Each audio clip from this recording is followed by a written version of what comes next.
दाइ दाइ हजुर यो भर्खर ब्याएको पाठो हो हजुर हेर्नु त गादामा भाङ्रामा हालेर ल्याउनुहुन्छ कुन ठाउँबाट ल्याउनु भयो नि दाइ गोठ झालुमा हामीले वहाँ चिङखोलाबाट चिम्खोलाबाट हजुर। अहिले कुन वनमा लैजाँदै हुनुहुन्छ त गान्द्रुकको वनमा घान्द्रुकमा है हजुर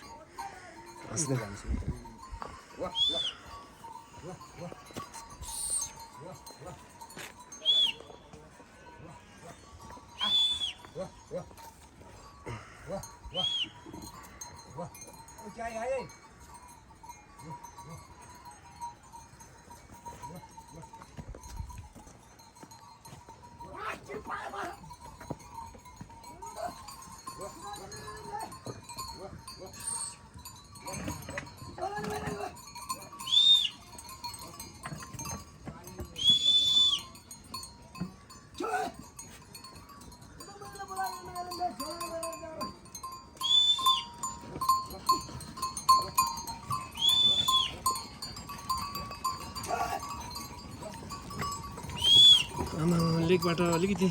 तल औलोतिर झरेको भएर होला एकदम गर्मी माने जस्तो गरेको छ यो भेडाहरूले हेर्नुहोस् त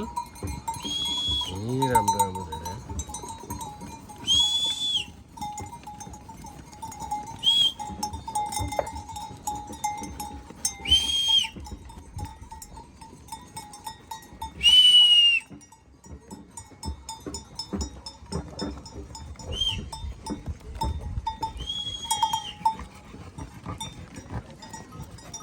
आमा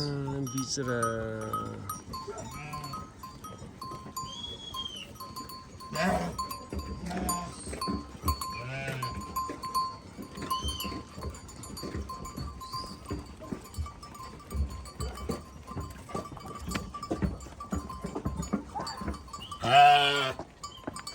कति ठुलो गोठ हो र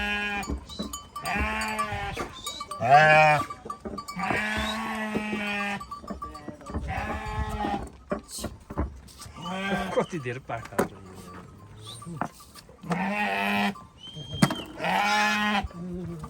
खै त कुकुर खै त हो र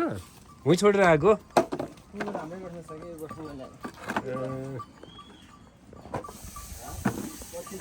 ए यो नयाँ नयाँ गोठ लिएर किनेर ल्याएको हो र